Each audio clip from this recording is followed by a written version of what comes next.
श्रीकृष्ण मंदिर, जय श्रीकृष्ण मंदिर अजंठा।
दंडोत प्रणाम। आज आपण श्रीकृष्ण आश्रम अजिंठा येथील मंदिरात आलेलो आहोत। या ठिकाणी बाबांच्या बरोबर सर्व संत महंत तपस्विनी या ठिकाणी आपल्याला दिसत आहे।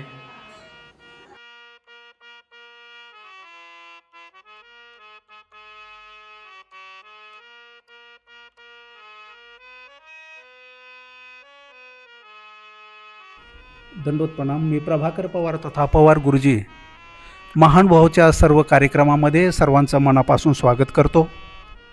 सर्व सद्भक्तांनो, आज मी श्रीकृष्ण मंदिर संस्थान महानुभाव आश्रम अजिंठा तालुका सिल्लोड जिल्हा छत्रपती संभाजीनगर येथील मंदिरात आलेलो आहे। आणि या ठिकाणी जवळपास किती 8 दिवस झाले असतील बाबा कार्यक्रम झाला त्याला? आता रविवारी रविवारी म्हणजे आताच कार्यक्रम झालेला आहे। पंचपर्व सोहळा या ठिकाणी संपन्न झालेला होता आणि ते बाबांनी देखील मला बोलवलेलं होतं, पण मी बाहेर असल्यामुळे या कार्यक्रमाला येऊ शकलो नाही। पण ज्याने मनातून चांगल्या भावनेने बोलवलेलं होतं, उशिरा का व्हायना मी या ठिकाणी आलो आणि इथे उपाध्याय आमनाय आचार्य श्री रुद्धपूरकर बाबा शास्त्री महानुभाव यांची आणि माझी बऱ्याच वेळेस भेट झालेली होती। आणि बाबाने सांगितलं होतं, गुरुजी काही करून आमच्या मंदिरामध्ये आमच्या आश्रमामध्ये यावे, म्हणून मी या ठिकाणी आलेलो आहे। या ठिकाणी आहे आदरणीय हंसराज दादा रुद्धपूरकर याही ठिकाणी आहेत। आणि आपण आज बाबांकडून एक लीळा असेल किंवा आपल्या सर्वसामान्यांसाठी एक मार्गदर्शनपर विचार आपण आदरणीय बाबाकडून श्रवण करणार आहोत। सर्वांना दंडवत प्रणाम। वंशी विभूषित वरा नवनीरदाभात पीतांबरा दरुणबिंब फलादरोष्टात पूर्णेन्दु सुंदर मुखादरविंद नेत्रात कृष्णात परम किमपि तत्वं न जाने। भगवान श्री कृष्ण महाराजांना वंदन करून, तसंच भगवान श्री चक्रधर महाराजांनी ह्या कलियुगामध्ये मानवा पंथाचं तत्त्वज्ञान गावोगावी पायी भ्रमण करून आज 800 वर्षापूर्वी महाराष्ट्राला दिलेला आहे।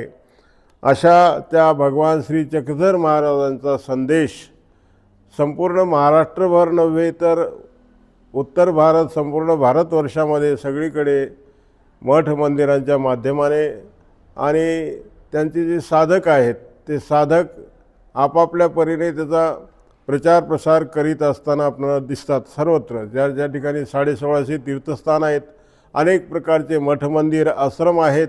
उत्तर भारतापासून ते दक्षिण हैदराबादपर्यंत अशा प्रकारचं मंदिरांचं विस्तार अलीकडच्या काळामध्ये आणखी पुष्कळशा मानाने झालेला आहे. मी स्वतः उत्तर भारतामध्ये पठाणकोट ह्या मंदिराचं संचालन केलं.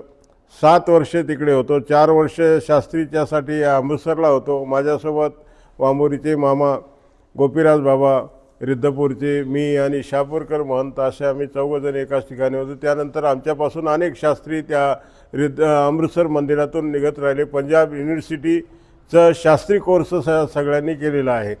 तर अशा प्रकारचं त्यानंतर मी 2 वर्ष मला गुरुकुलला पहिले कैरलेवासी आराध्य बाबांनी मला अध्यापनासाठी बोलवलं. 2 वर्ष तिथे सेवा केली. त्यानंतर 7 वर्ष पठाणकोट मंदिराचं संचालन माझ्याकडे आलं. ते केलं आणि त्याच्यानंतर एक असा विचार आला की महाराष्ट्रामध्ये कुठंतरी आवश्यक असणाऱ्या ठिकाणी आपण स्थान बनवावं आणि म्हणून जाळीच्या देव या ठिकाणी जागा घेतली. तिथे जागा घेतल्यानंतर काही थोडंसं बांधकाम केलं. नंतर तिथे ध्यानातरी इथे तर ऑलरेडी बरेचसे संत म्हणत आहेत, आपला आणखी त्याच्यात काय फरक पडणार आहे.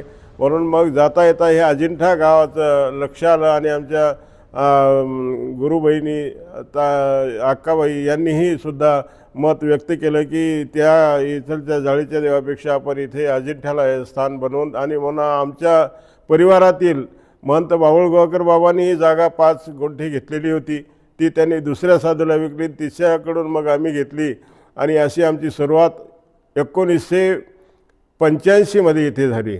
86 मध्ये इथे थोडंसं राहण्यापुरतं बांधकाम केलं आणि राहायला आलो.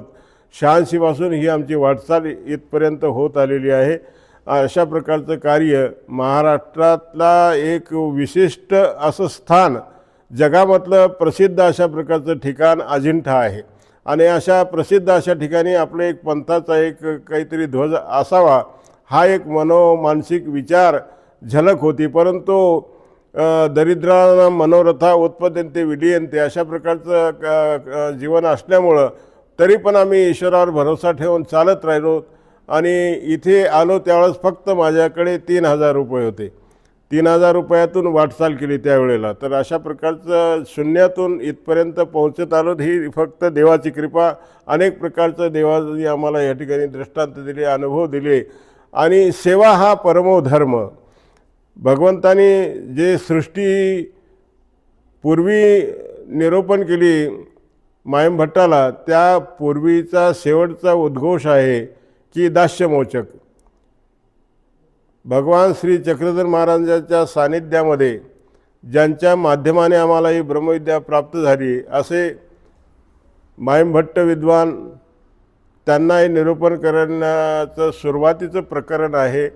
ते दास्यमोचक हा संदेश मायमभट्टांना सुरुवातीला दिला आणि त्यानंतर नागदेवाचार्य स्वामींच्या सानिध्यात असणारे सर्वोत्तम अशा प्रकारचे शिष्य, आचार प्रधान असणारे, विचार प्रधान असणारे शिष्य, एक वेळ स्वामींचं प्रवचन चालू असताना तेवढ्यात बाईसाने नागदेवांना सांगितलं, बाबासाठी पाणी घेऊन या.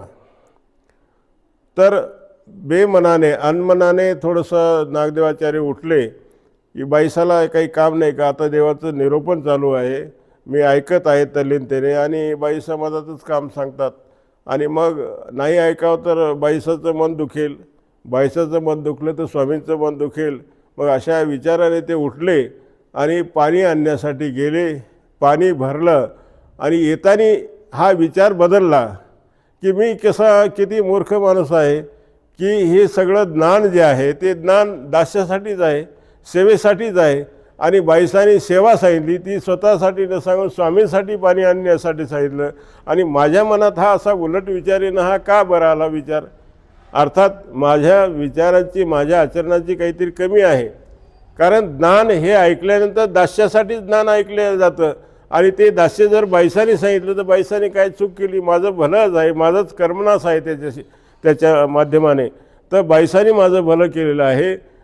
तर असा येताना त्यांनी विचार केला आणि मग स्वामीजवळ आले. तर स्वामी काय म्हणतात त्यांना, जाताना जे तुम्ही होते ते येताना तुम्ही वेगळे झालात. म्हणजे एवढा सूक्ष्म विचारसुद्धा स्वामींनी जाणला. सेवेचा एक साधारण विचार आहे, मानसिक चिंतन आहे, ते सुद्धा स्वामींनी जाणलं. आणि म्हणून अशा प्रकारची सर्वात सूक्ष्म अशा प्रकारची सेवा थोडी का होईना, तुम्ही एखाद्याला काही पाणी दिलं, काही उचलून दिलं, झाडू उचलून दिला, काही कचरा उचलून दिला, काही जी कराल ती सगळी नोंद होती. हे कम्प्युटर युग आहे. त्या कम्प्युटर युगापेक्षा स्वामींचं हे कम्प्युटर सगळ्यात जबरदस्त आहे. आणि म्हणून स्वामी सकळ जीवाती चिंतित, थोड्या वेळामध्ये प्रातःकाळच्या काळात सकळ जीवाती चिंतिती, याच्यामध्ये सगळेच आले. माझ्यासारखे चोर उचक्के बी आले, सगळेच आले, आणि नारी जन्मी आले, सगळ्यांचं चिंतन करतात. तरी पण परमेश्वर काय म्हणतात की नमे भक्ता प्रणश्यती, त्या चिंतनातून मी जे काही विशेष चिंतनीय आहेत त्याचं चिंतन परमेश्वर आणखी प्रगाढतेने करतात, एवढं मात्र निश्चित आहे. म्हणून अशा प्रकारचं ईश्वराचं सगळ्या जीवावर दया करण्याचा भाव आहे. आणि म्हणून मानवा पंथाचा हा संदेश सर्वांपर्यंत पोहोचण्याचं कार्य आज आमचा समाज करत आहे की सर्वतोपरी ही सेवा महत्त्वपूर्ण आहे. ज्ञान महत्त्वपूर्ण, तसं सेवा महत्त्वपूर्ण आहे. आणि हा संदेश सगळ्यांपर्यंत मिळावा म्हणून आम्ही या ठिकाणी उद्यमशील राहिलो. आणि त्यात परमेश्वराने आमची अत्यंत चांगल्या प्रकारची मदत केलेली आहे. आत्ताच आमचा 21वा हा वर्धापन दिवस इथे साजरा करण्यात आला. पंथातले सर्व ज्येष्ठ श्रेष्ठ सगळे साधक या ठिकाणी आले. त्या सगळ्यांची सेवा करण्याचा मनोदय, मनामध्ये जो विचार होता तो भगवंताने पूर्ण करून दिला. त्याच्याबद्दल भगवंताचे धन्यवाद. येणाऱ्या सगळ्या संत महंत भक्तजनांचे धन्यवाद. आपण आलात, आपलं स्वागत आहे.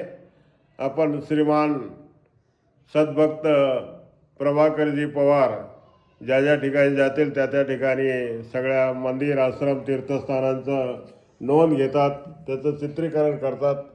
त्या पद्धतीतून आज अजंठा गाव येथील मानव आश्रम श्रीकृष्ण मंदिरला भेट देण्यासाठी इथे आले असताना या ठिकाणी त्यांचं चित्रीकरण चालू आहे. या चित्रीकरणाअंतर्गत जी देवपूजा आहे ती आमनाय महंत रिद्धपूरकर पिढीतील ही भोगरावाची मूर्ती आहे. तसंच सिन्नस्थळीची मूर्ती आहे, प्राचीन 400 वर्षापूर्वीच्या या मूर्ती आहेत. आणि तसं गुंडमरावळ महाराजांचा विशेष आहे. तसंच प्रसन्न मठाचा विशेष, डोमेग्राम येथील प्रसन्न मठाचा विशेष आहे. तसंच गोवर्धन उत्तर भारत येथील श्रीकृष्ण महाराजांचा विशेष आहे. आणि बाकी मोठाले विशेष ते दत्तात्रय महाराजांचे या ठिकाणी आहेत. श्रीकृष्ण मंदिर अजंठा गाव येथील आपण श्रीकृष्ण मंदिरात आलेलो आहोत. आदरणीय परमपूज्य रिद्धपूरकर बाबा यांच्या पिढीतील इथे विशेष आहेत. विशेष वंदन करण्यासाठी आपण या ठिकाणी आलेलो आहोत. अतिशय सुंदर सुंदर या ठिकाणी विशेष वेगवेगळ्या स्थानाचे या ठिकाणी आपल्याला दिसत आहे.